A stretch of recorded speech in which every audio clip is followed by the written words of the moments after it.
The note was lying across the run of one of the stair treads, and it was kind of dimly lit because it was very early in the morning. And I started to read it, and it was addressed to John. A terrifying message scrawled across 3 pages. It said, "We have your daughter." A lot of things didn't make sense. Why would they leave a ransom note with her body still in the house? My first impression was that this guy wrote the Magna Carta. You will withdraw $118,000 from your account. If I were kidnapping this guy's daughter, I'd ask for $250,000, $500,000, $1 million. So the amount of money is just really odd to me. This ransom note from the beginning has been baffling, but I think most people agree it's connected to the killer. And probably, I mean, if it's not the killer, then who would have written this, right? Like, why would you write that note? But it wasn't even a kidnapping, it was a murder. She was still in the house. So take a look at the ransom note. This is, you know, one of the most significant pieces of evidence in the case, and yet they haven't been able to connect anyone to it. So we've got Gary Oliva confessing in a letter and writing tons of letters to Michael Vail. So what we want to do is compare Gary Oliva's letter to the ransom note to say, hey, are there consistencies here? Does it look like the same person could have or did write these 2 letters? So let's bring in our guest, still with us, Gary Oliva's former classmate, Michael Vail. Also joining us tonight, helping us a lot with all this in Salt Lake City, private investigator and great friend of the show, Jason Jensen. And helping us analyze these documents, forensic handwriting experts Moselle Martin and Dawn McCarty. Great to have everyone here. Thank you so much. And I got to let everyone know, Jason Jensen is putting all this together and helping us so much. Appreciate it, Jason. But I'm going to go right to the experts, if you don't mind, who you helped put all this together. So I want to take a look at sort of like a layover kind of comparison that Moselle did. We have something we could put on the screen here, which compares the TH, the IF, the U, and some of the words here. Moselle, why don't you begin to explain this and what it tells you? Well, for me, it's really about the nuances, the little things that are not common. It's important to look at the common similarities as well, but it's also important to look at the uncommon things. For example, a lot of the people who are at home armchair sleuths, you know, they will look at it and say, oh, well, it doesn't visually look the same. But if you can, you know, everybody kind of learned the same way in school to a certain extent, and so there's going to be some commonalities. So when you overlay them, though, some of these weird little strokes that are awkward, that are not common, like a little bend in the T stem or an arch in the H, those are unique to that individual. So when you overlay them, they line up so well. That's a really loud announcement in my profession. Okay, Dawn, let's start going through some of the letters now. Let's start. This is like going back to school with the letter A and the comparison of the A. So what did you find in this comparison of the letter A? I think we're going to put it up on the screen. Do we have it? Here we go. All right. Tell us what we're looking at. Sure. So when you look at these, you might think at first, oh, these don't look the same. One starts and one's, you know, on a upward slant to curve over. However, if you lay these 2 over, if you take the blue A and you lay it over the black A, it almost lines up in that arch that bends around. You can see how they line up a little bit. And then there's also an indentation on that right-hand side, which I think is on another slide later, that you can see in the same location on both sides, both documents. Those nuances or the anomalies exist, and that's what we're really looking for. Is it's easy to spot things that are similar, but what we're really looking for is those things that aren't really obvious, but we can still find. So that's why we really dig in and take our time with these analysis and dig up a little bit more or dig through them a little bit more so that we can find those similarities and the dissimilarities, because we want to have a broad analysis. We want to know what's different. And then we also want to know, okay, so how many traits are similar so that we can stack those traits? Because like Moselle said, some of us are going to have very similar writing because we learned in schools that taught us how to write the same letters. So that aside, as we grow, we start creating or start developing our own style, and our own personality comes out into our writing, where you can see someone else's handwriting and recognize, okay, yeah, that's my mom's handwriting. So that's what we're looking for beyond that. What else is in that writing that is unique to both documents? So let's go through some more letters. Go through the letter C now. Let's take a look. Moselle, what are your thoughts about the C's?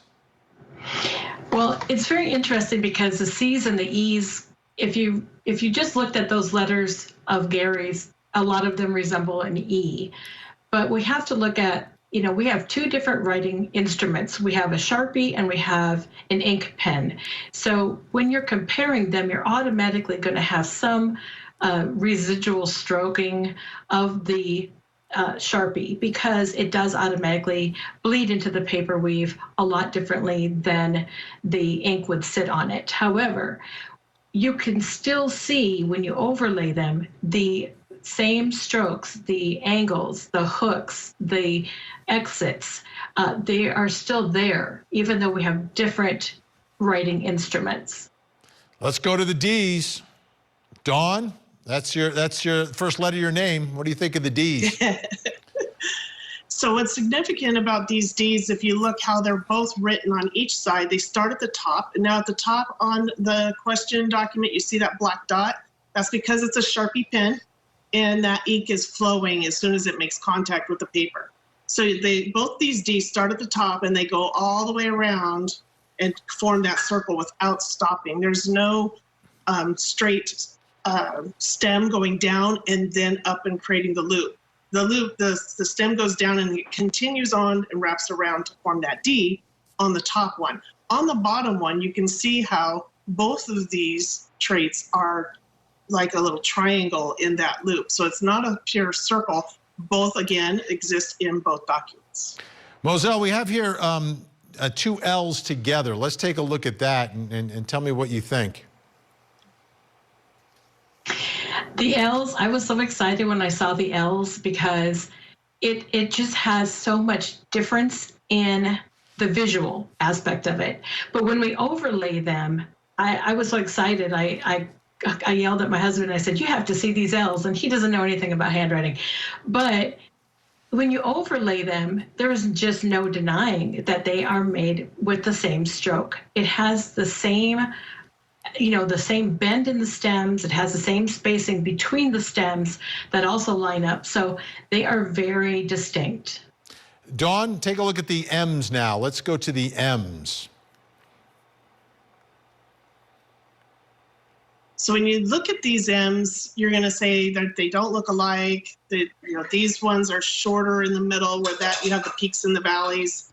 But when you overlay them, you can still see that the spacing is the same, and that's what we look for also. So it's not just about is the points exactly the same. There's not going to be an exact match on every letter, especially when you're looking at disguised writing, which obviously the ransom note is disguised writing. So it's not going to look exactly the same. However, when you lay these over, you can see how they do line up as far as the spacing goes. All right, Moselle, this is interesting. The O's and the O's. And I don't know if that's the O's and the O's or the O's and the zeros. The O's and the zeros. Let's take a look here. What are you seeing here? So for me, one of the big things I always look for when I'm analyzing a question document is I am looking for entrance and exit strokes. Where do they start? Where do they end? How do they meet and connect? And after they complete, what shape are they? So when we overlay these, it's just, again, again, it's just, how do you deny this? It's unbelievable. And finally, Dawn, we've got some numbers and symbols here we're going to take a look at as well, which I guess are a little more unique. What's significant here? So at first glance, you're going to look at the 1997 and you're going to see some wobbliness and some heavier ink at the bottom, the base of the 9. But you have to remember that that is written with a Sharpie pen. So you're going to see more of that than you may have if it was written with a ballpoint pen.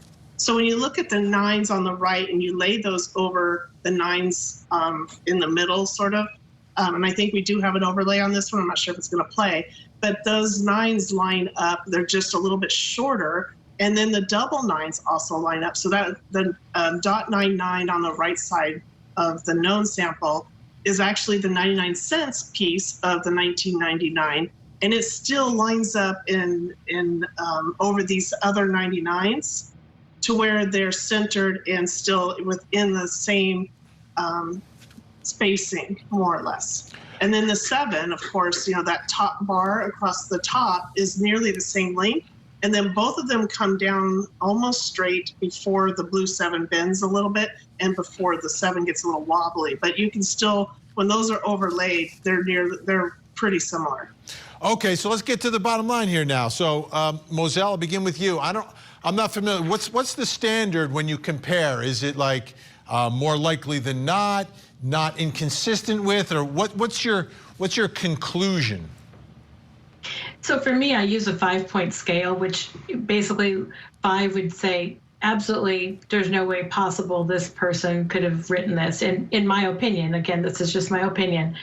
So for this, I would be at about a 1.75. I would love to have seen more handwriting, but you know, we can only work with what we have access to.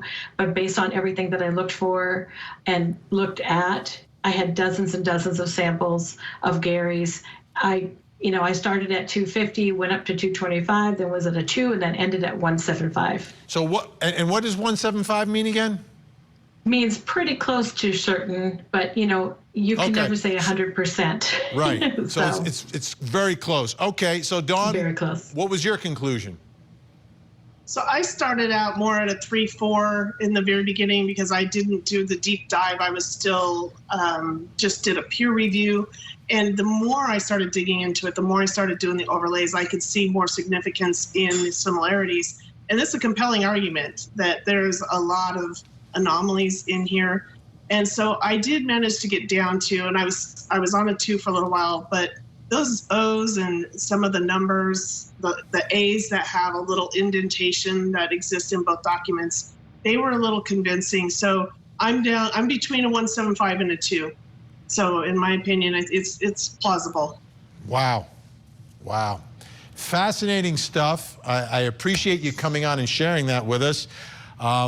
Pretty amazing. So I thank you, Moselle Martin and Dawn McCarty. Jason Jensen's going to stay with us. Can't wait to hear what he has to say about all of this. And of course, Mike Vail, I know you've got your list. I want to hear that list. We've got all that coming up. Don't go anywhere, folks. Wow.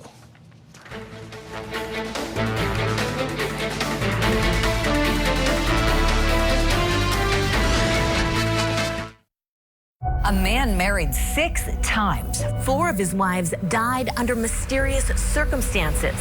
Eccentric widower Thomas Randolph. Charged with the murders of his wife and the man he allegedly paid to kill her. A 2017 conviction overturned. The plan between Mr. Miller and Mr. Randolph was to kill Sharon. Now he faces a jury once again. The Widower Murder Trial. Live coverage weekday mornings at 8, 7 Central on Court TV.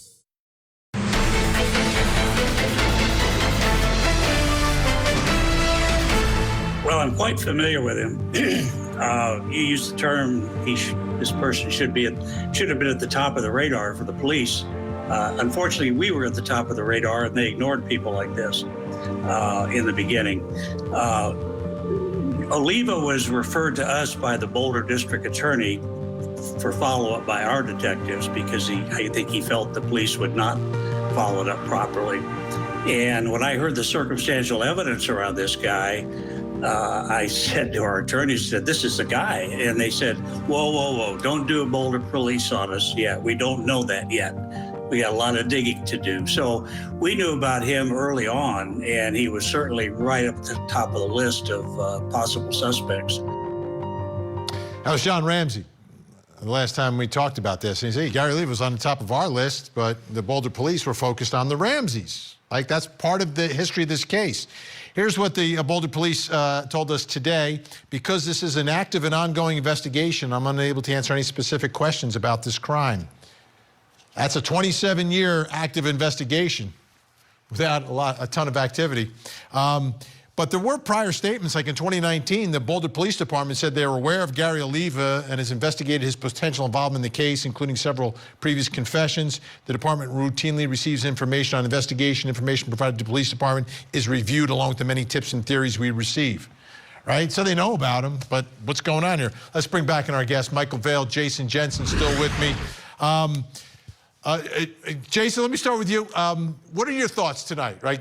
You put all this together, handwriting experts, and it seems like they're pretty confident that this is consistent, that it could, in fact, be the same person. Right. Thanks, Vinny, for having us tonight. I mean, I know that Court TV has been covering this story for many, many years, and so we were excited to share the results of our one-year independent investigation thus far. So, yeah, when we learned of the similarities of Gary's handwriting, we thought this was significant in light of the fact that, you know, the handwriting of Patsy Ramsey was really instrumental in building their case against the Ramseys initially. So even though that the scaling was 4.5 or 5, which was a complete elimination or mostly eliminating for both of them, they still emphasized the Ramseys as being key to, you know, discovering what happened to JonBenét that night. But with such a low score in favor of Gary, we think we're onto something.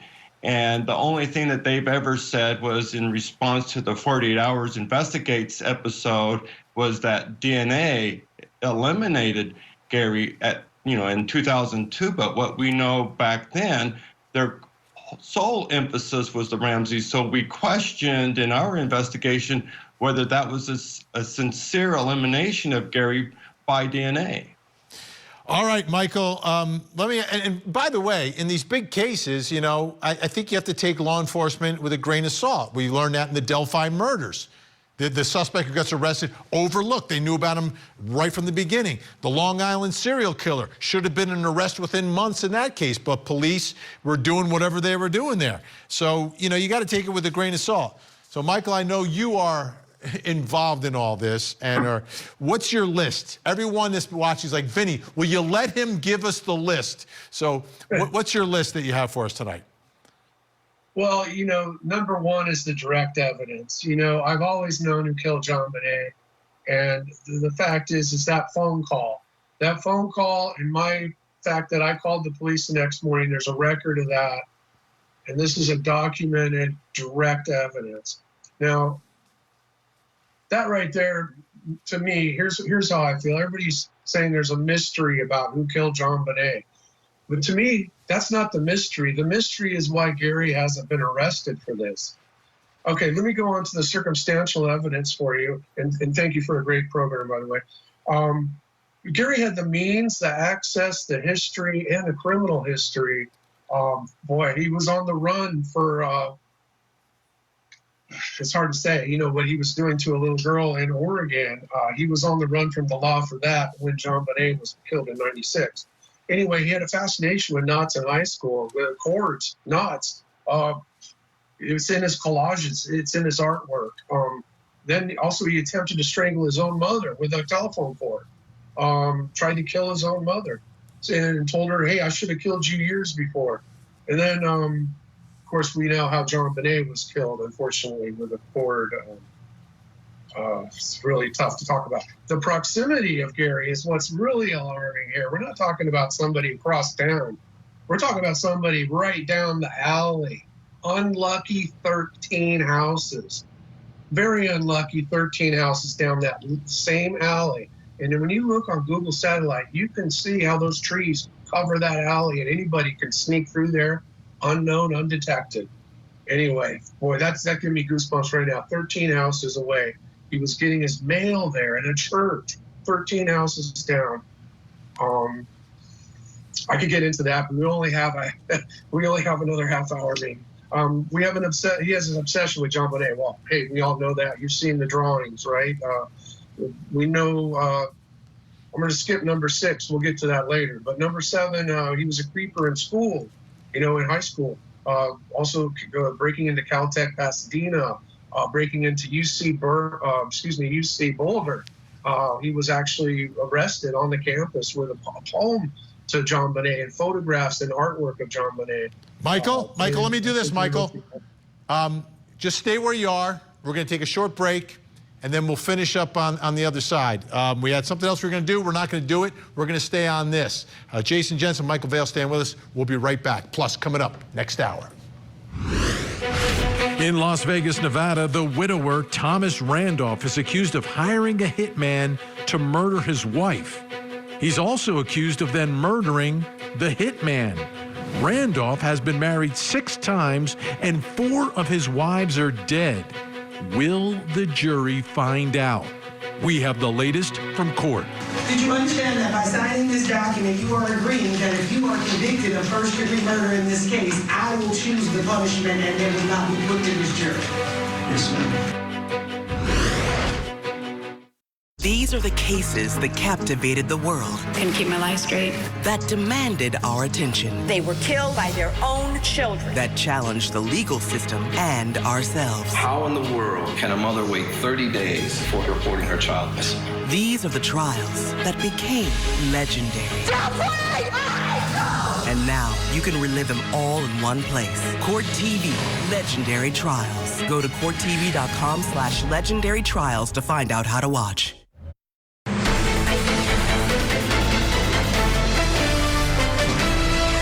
Welcome back. I want to preserve as much time for our guests. We're talking about the murder of JonBenét Ramsey. Michael Vail's with us. Jason Jensen's with us. Michael Vail, former classmate of Gary Oliva, got all these letters. Michael, when we went to break, you were going through your list of circumstantial evidence that you have come up with that would implicate Gary Oliva.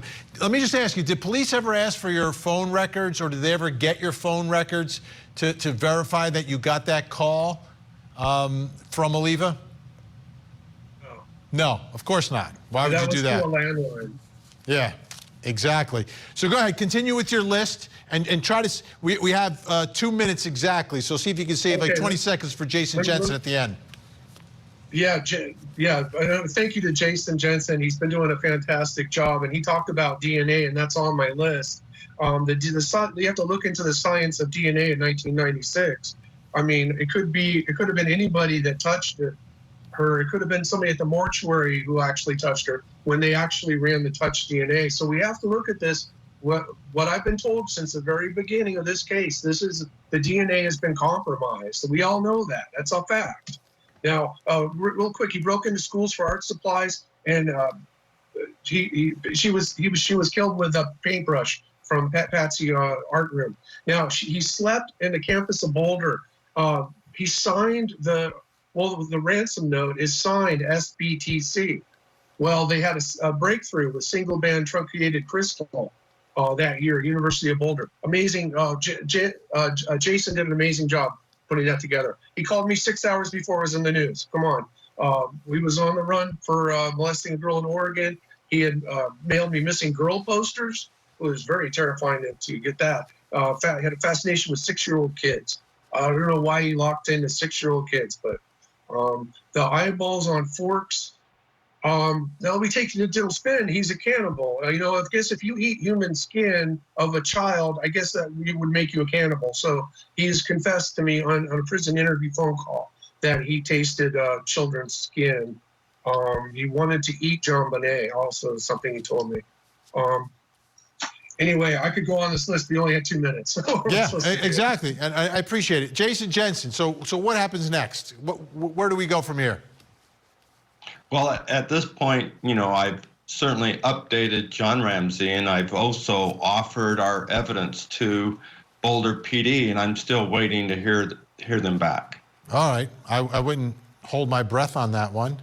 For many reasons, I don't understand how this whole thing, why it hasn't been widened. You don't bring in the FBI, everybody else, all boots on the ground. Didn't happen in this case.